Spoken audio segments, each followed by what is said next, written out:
Hi friends!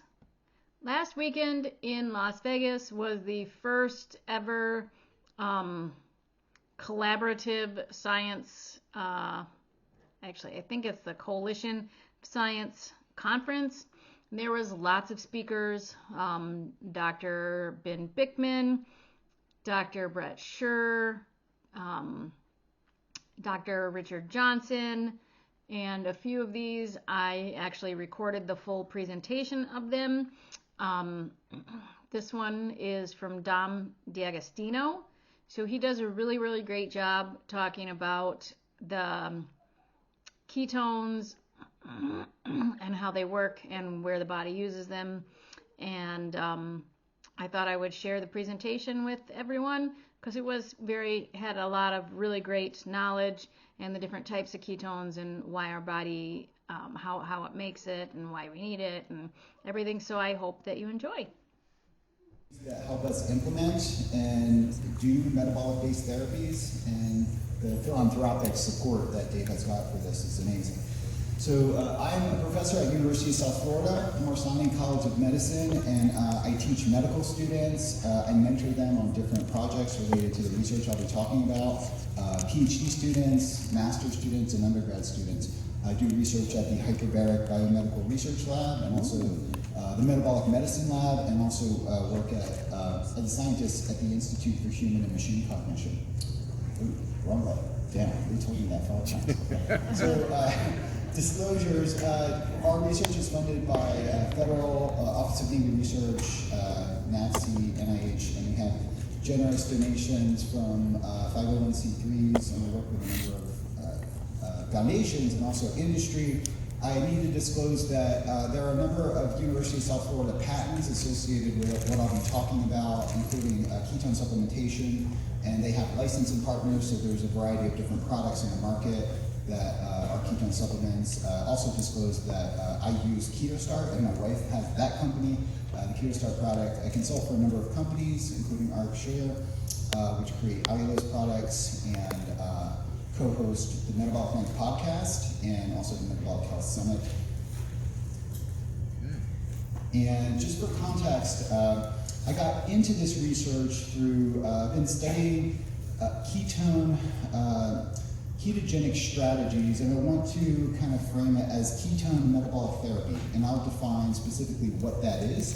And my talk will really be focusing on the applications and also the emerging methods to induce therapeutic ketosis, and also with a heavy emphasis on biomarker monitoring. And I personalize my talk in a way where I talk about my situation and the various home kits that I use and blood markers that I use, and I think it may resonate with some of you. Also, I'll be talking about some lipid-lowering experiments, including the use of lipid-lowering drugs, LDL, and also ApoB. My experience with ezetimibe, I'll kind of be highlighting that, and why it may or may not be a good choice moving forward. So our lab has focused on, for the last 20 years or so, originally I was interested in lactate, but the Navy has funded a number of different studies, and I've studied ketone metabolic therapy in the context of producing resilience in at least 6 different model systems. So that would be isolated mitochondria, that would be like primary dissociated neurons from the brain slice preparations. This is a hippocampal brain slice preparation here, the CA1 region of the hippocampus. Animal models, including mouse models, rat models, and then pig models too. We've moved ketone therapy into that for seizures, and also humans. So I am highly convinced that ketones, similar to the endogenous molecule that we produce, has drug-like properties, because we administer therapeutic ketosis in the context of a normal diet without carbohydrate restriction. So we know that simply elevating ketones within specific therapeutic ranges, and that can vary depending on the context, has therapeutic effects. That includes anti-seizure effects, neuroprotective effects. It changes brain neuropharmacology, neurotransmitter systems, antioxidant mechanisms, inflammatory things. So we're just talking about ketones and not necessarily the ketogenic diet. So we've, and I say that because we've did a number of studies, including one that we published over 10 years ago, administering a ketogenic agent, specifically an agent that increases beta-hydroxybutyrate and acetoacetate, and we have almost a 600% increase in resilience to oxygen toxicity seizures. So this is largely a drug-resistant type of powerful tonic-clonic seizure. We've looked at other molecules, including 1,3-butanediol, which had no effect. So most of the ketone are on the market right now are 1,3-butanediol or a monoester of 1,3-butanediol. That has no effect on preventing seizures. It may have other beneficial properties, but in the context of seizure disorders or oxygen toxicity, a particular molecule with a very long name that I'll talk about is more resistant to seizures. And this is an animal model that we use, the rat model. So we've moved this study, it took 10 years or more to move this study into human clinical trials. So these you'll find on clinicaltrials.gov. This is run at Duke University, where subjects get inside a hyperbaric chamber. They're underwater, they're doing simulation, looking at reaction time, they're exercising on a bike. We have a line going through the wall of the chamber, looking at blood gases and metabolites. So these subjects come in a state of a standard diet, and then we put them on a ketogenic diet, or we use the combination of a ketogenic diet and ketone supplementation. And now we're doing a trial just with ketone supplementation alone, administered acutely prior to getting into a hyperbaric chamber upwards to close to 3 atmospheres. And we look at EEG seizures. We don't produce a seizure in the chamber, although that has happened. It quickly reverses when you change the pressure, but we look at EEG seizures, so the latency in the delay to the EEG seizure with and without ketosis. So these are ongoing trials, and I look forward to sharing. I also wanted to say that I was a crew member on NASA's Extreme Environment Mission Operations, where I did a number of things, living underwater for 10 days, and I was doing some, this is using an iPad underwater, looking at reaction time under the influence of ketones, I guess you could say. And we've collected a lot of data. Some of it's published, most of it's not published.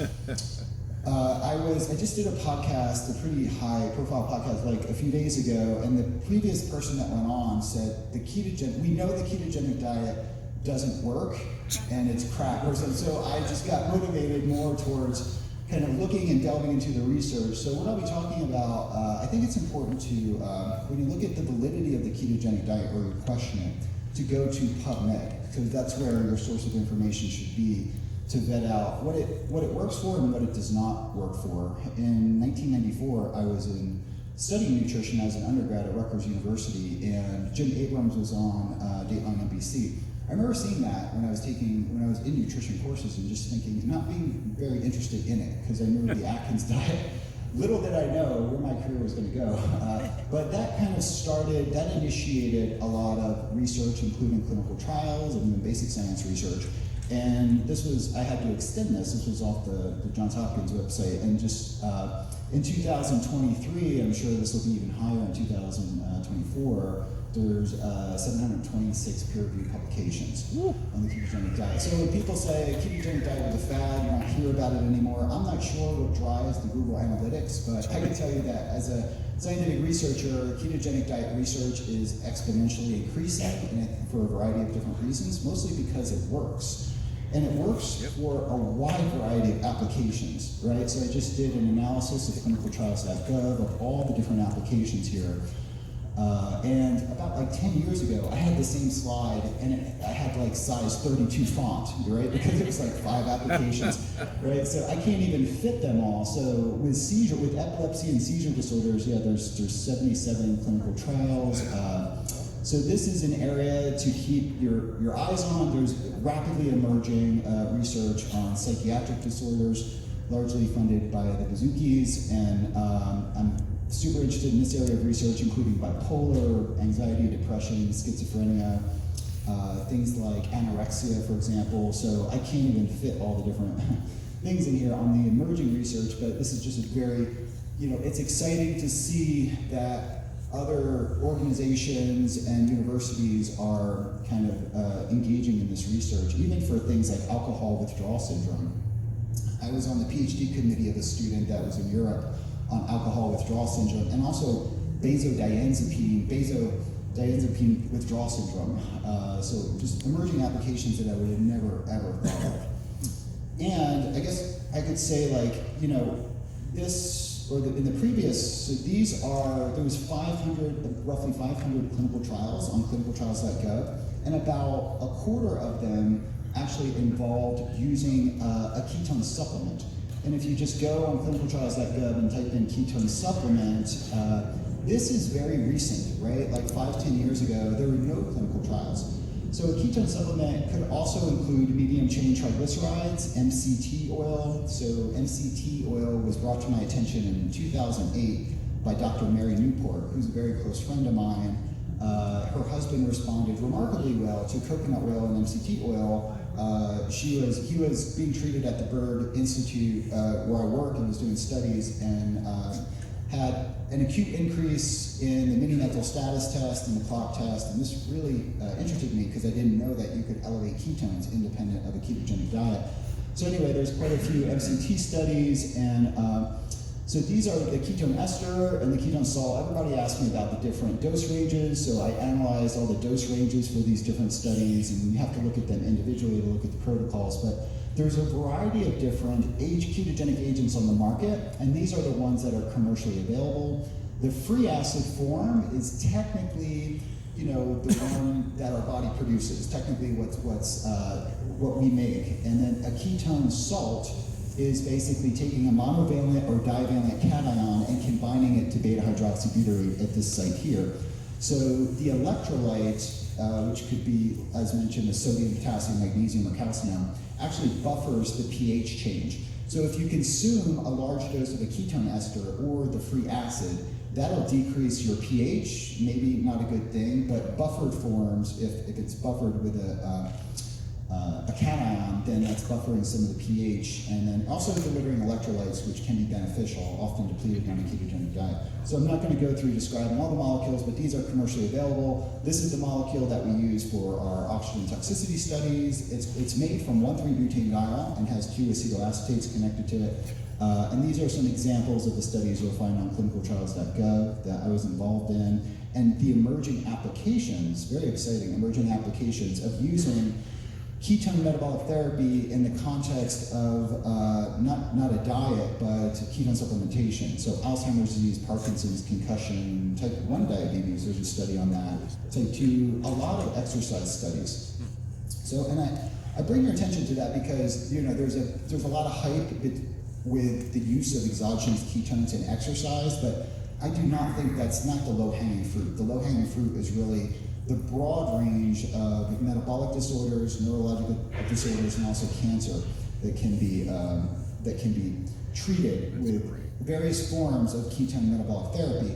And there are many different ways to induce and sustain therapeutic ketosis. And in previous slides, I had time-restricted feeding on there. There are a wide variety of different ketogenic diets and also ketogenic fats, as mentioned, medium chain triglycerides. They go right to the liver via hepatic portal circulation, and then they generate ketones. About 20% of an MCT will be converted to ketones. MCT, medium chain triglyceride fats, get in circulation, and they can also cross the blood-brain barrier. So your brain cells can directly use MCTs, and also like short-chain fatty acids like butyrate can cross the blood-brain barrier and function as a fuel source and a signaling source. So there's a wide variety of exogenous ketones on the market. As mentioned, Audacious Nutrition makes KetoStart, our sponsor here.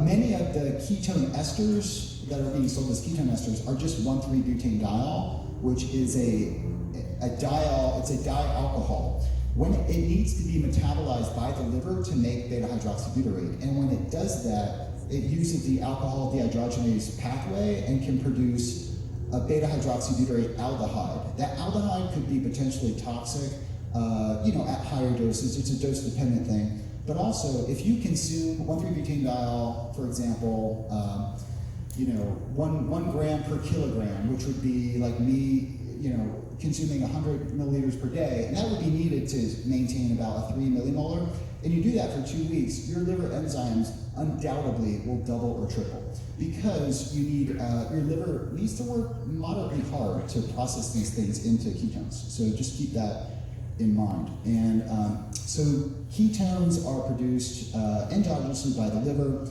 We can circumvent the dietary restriction typically associated with achieving and maintaining ketosis with exogenous ketones, and MCT oil is another way to do that, but through the liver.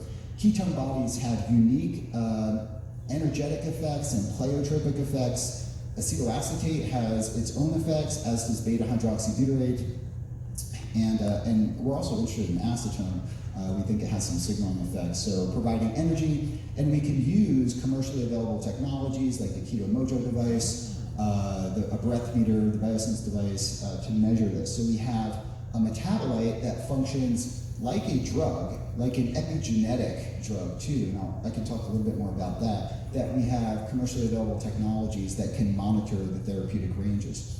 And more recently, in the last 10 years, these are all the different signaling mechanisms that we focus on in the lab. With oxygen toxicity, I heavily focused on reactive oxygen species production. And my early experiments using laser confocal showed significantly less superoxide being produced, basically showing that you're enhancing mitochondrial efficiency when the mitochondria are metabolizing the ketones as an energy source. So it's changing glycolytic flux, it's changing the neuropharmacology of the brain, specifically glutamic acid decarboxylase, GAD65 and 67, adenosine receptor signaling.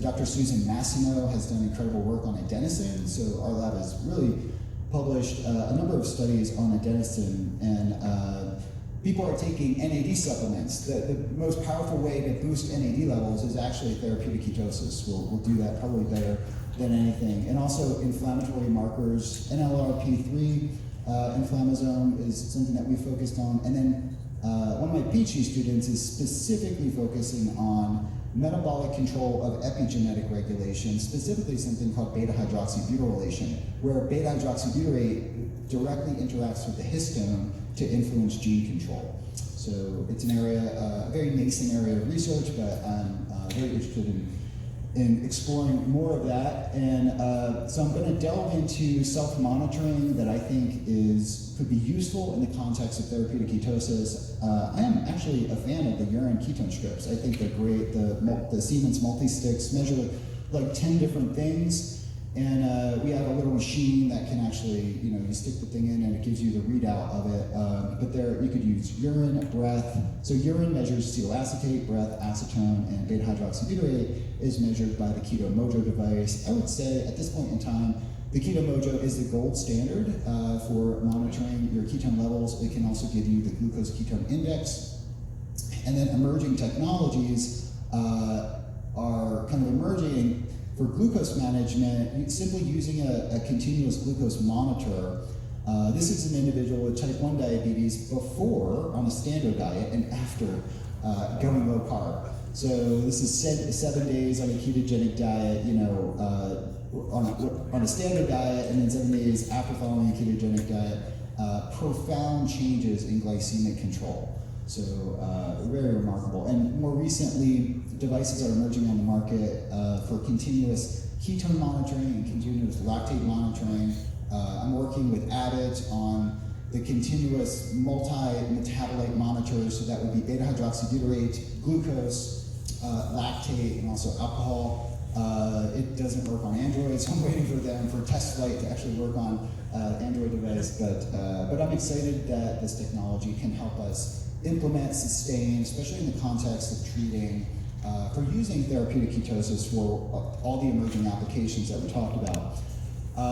So I'm just going to briefly go over the biomarkers that I think are most important. And blood pressure is near and dear to my heart because my dad has high blood pressure, and it's kind of in my family. And little to no, I was not really doing it right. I was freaked out when I go to the doctor because, and even at home, I was going to grab an image, but this image on Amazon was the exact blood pressure reading that I had. If I do 3 measurements, my first measurement is always quite high, and then I wait a minute or 2, rest, and do another. And this is my 3rd measurement after doing it. So it's important to measure your blood pressure at 3 different times during the day and take 3 readings.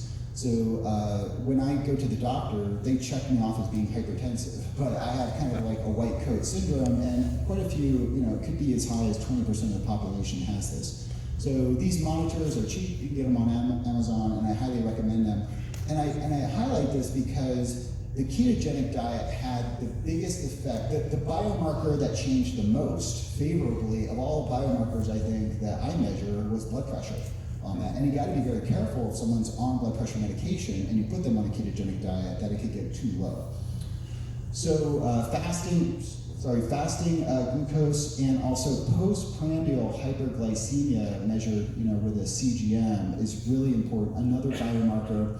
And I'm a scientific advisor for Levels, which has a team of people, including people that you've heard of, Dr. Lustig, Gerald Schulman, a whole bunch of people, and they kind of help define the optimal ranges. So I'm listing them here, and I might have changed them a little bit based on some, opinions that I have.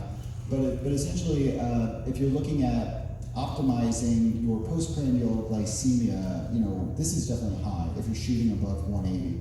Fasting glucose is pretty good, but that could vary tremendously considering your psychological state, what you ate at night. There's no biomarker, nothing really compares to using a continuous glucose monitor. And I'm giving an example here. I was testing, and it allows you to test different keto foods that are on the market, right? So this was a ketogenic cereal, and obviously the cereal is not ketogenic. I ate this dry. This is something you can find at any Sam's Club or Costco. I'm not going to mention the brand, but I would say 90% of the keto things that I consume that companies send to me would not fit into a clinically implemented ketogenic diet. So just keep that in mind.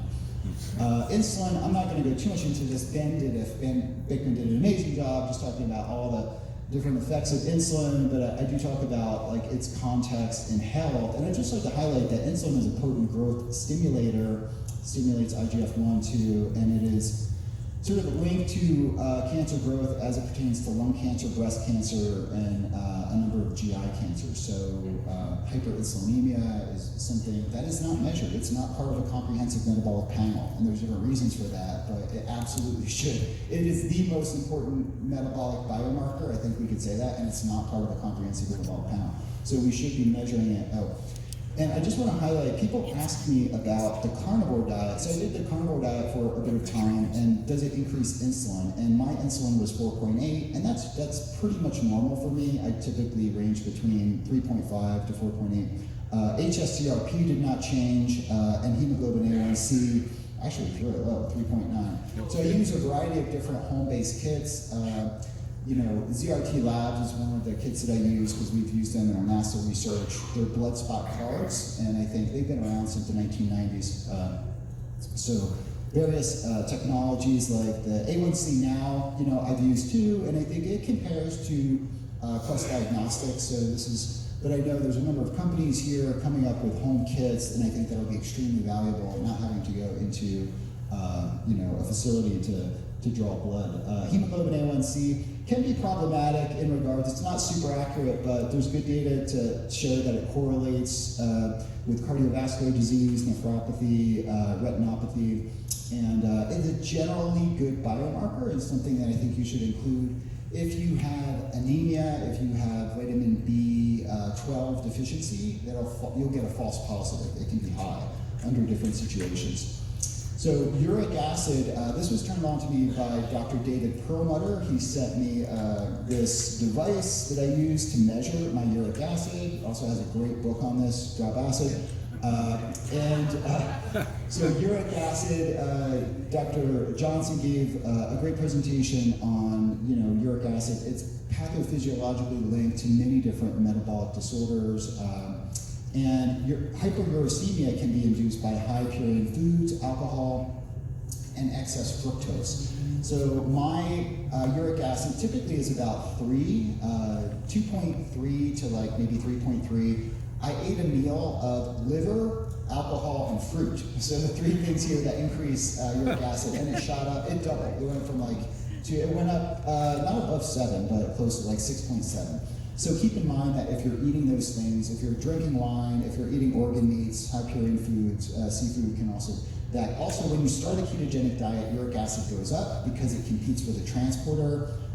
Aspirin also competes for the transporter, so that could falsely elevate, or it could elevate uric acid just because it's competing for the transporter. So when you measure uric acid, you want to do it a couple hours after you've eaten, and also, make sure you haven't taken aspirin. Even a baby aspirin can increase uric acid levels. So something to focus on. Now, I have been increasingly impressed with high-sensitivity C-reactive protein, and I think it's highly linked to a number of different disorders, and for me, it tightly correlates with, even having like everything from COVID to like a GI bug or something. It's tightly correlated with that. And I did a little test on myself using the home kits, and I went on a very healthy, higher carb diet, 200 to 300 grams a day. Interestingly, my insulin did not budge. I clamped calories, and my body weight did not change during those 2 weeks. Everything actually ended up pretty good. Hemoglobin A1C trended up a little bit higher, but my HSCRP consistently goes up, even when I incorporate, I'm talking about eating like sweet potatoes, just white like brown rice, or just very clean carbohydrates. My HSCRP goes up. I didn't feel inflamed, but I think that's a trend I want to avoid. When I'm on a ketogenic diet, my HSCRP is non-detectable or very, very low. So vitamin B12 is important to measure. If you're vegan, you are probably low in vitamin B12, especially if you've been following it for a while. Mothers especially need to be, this is important if they're breastfeeding, because their infant will be B12 deficient. So an important thing to track. The Alzheimer's Institute by me routinely sees people that have B12 deficiency, and it is like literally the cause of the Alzheimer's symptoms. So a vitamin B deficiency can result in atrophy of the brain, hippocampal atrophy. So that can be mitigated through supplementation. And these are the ranges that I recommend. If you are over 50, definitely don't go over 600, and make sure you kind of get this measured. So I'm not going to go too much into this in the interest of time, but these are the general recommendations for triglycerides, HDL, and ApoB here. And I think we all agree that in the context of someone not having good metabolic health, that ApoB is extremely important and highly causative. I think maybe we have a divide when we're talking about ApoB being causative in the context of perfect metabolic health. Well, I don't have perfect metabolic health, but I have good, but my ApoB was quite elevated. And that actually, that and a number of things pushed me to trying the drug ezetimibe. So I'm going to talk briefly about that. I didn't really have any sort of observable side effects. I do need to get a carotid scan. That has been something on my list that I wanted to do, but my LDL typically ranged from about 250 to upwards of 315 when I was on a 2-to-1 ketogenic diet, a clinical ketogenic diet. And to bring it down, not that I was super concerned about it, but I did a modified supplemented ketogenic diet with MCT and ketone supplementation and bumped up my protein. That decreased my LDL from 270 to about 190 to 200, which I kept for several years. And then about 2 months ago, I did, as a standalone therapy, ezetimibe. I started with 10 milligrams, but had some steatosis and some loose stools the first day or two, so I dropped back down to 5 milligrams. Anyway, I did 5 to transition to 10 milligrams, and it had this effect on my LDL. It dropped it from 207 to 104. And it also decreased my triglycerides, in this case from the 60s to the 40s, and increased my HDL from the 40s to 62. So I did not really have any side, although I should mention that my liver enzymes did increase from the 20s to the 40s. And so I don't know if it's because of that. I need to retest. And also, I hardly ever get sick. The last couple, 10 years, I got sick 2 or 3 times. I did get an upper respiratory tract infection. It was very mild, but I shook it off pretty quick. So just mention that because these are the side effects that are reported in there. And the possible benefits, especially, with MI and also stroke. Stroke is in my family, as is high blood pressure. So things seem to be going in sort of the right direction with ezetimibe. And I'm just doing it as a test. My primary care doctor and my sister, who's also a clinician, thinks I should be, working on getting my things in order for my funeral, because when she sees those numbers, in her patients, it usually leads to a bad outcome. But I'll mention that, ezetimibe dramatically decreased my ApoB. I didn't get ApoB measured here, but it was consistently, kind of in this range, and also my ApoA1. So I went from the danger death zone to like a zone that keeps my primary care doctor and my family, my sister in particular, happy. So she thinks at least I'm not going to die. So this is just, I was not going to use statins. When I reached out to her, you mean this drug? I was like, no, I don't want the combination of ezetimibe and statin. I just want ezetimibe alone, and I want to see if I am a hyper-absorber of cholesterol. And I kind of had a hunch that I did. I do a variety of advanced testing, and especially because I eat a lot of fish, like pounds of fish a day sometimes, and my heavy metals were low, and that's a good thing. And my bismuth on one of my last tests was super high, because I took Pepto-Bismol like a couple days in advance, and this was a mystery to me. I was trying to figure out, and I realized that bismuth is a component of Pepto-Bismol or whatever, and that's why. But it's just it's showing that these tests are very sensitive, right? If you're testing for heavy metals, Rhonda Patrick got me connected with the Omega Quant company, and I tested Omega Quants, and my my omega-6s are deathly low, apparently, and my omega-3s are kind of like off the charts, EPA. So my omega index is very good, omega quant index, so that's another test that I recommend. So some takeaways here are the emerging applications of ketosis. I think everyone knows Dr. Chris Palmer's book is an amazing book talking about the effects of therapeutic ketosis on brain energy, mitochondria, in particular, neurotransmitter systems. We have to become our own doctors, right? And self-monitoring tools that are available for us, especially at home, are going to be incredibly important. And some things I didn't get to talk about in the interest of time are vitamin D, magnesium, body composition, and strength. And I let my performance kind of guide my nutritional choices. And also I was thinking that significantly reducing LDL may have some effects on my energy or performance, but I have not observed that to be the case. I don't know how dropping LDL in half would impact sort of the lipid energy model, or how that, if you have someone that has a cholesterol LDL of 400 and you knock it down to 50, how will that affect systemic metabolic physiology?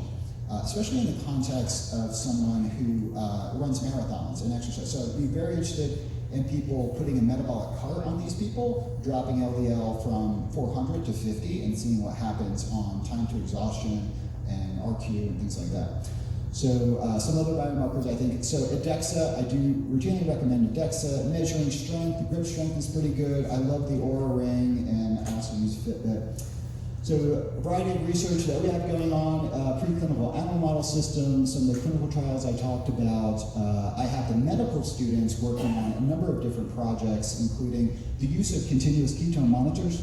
Okay, and I'm wrapping up here because Dave tells me to wrap up. So anyway, I want to thank the Bazooki Foundation for supporting us, because I have about a dozen medical students working on various projects related here, including the effects of allulose. With that, I am out of time, but I really want to thank you for that.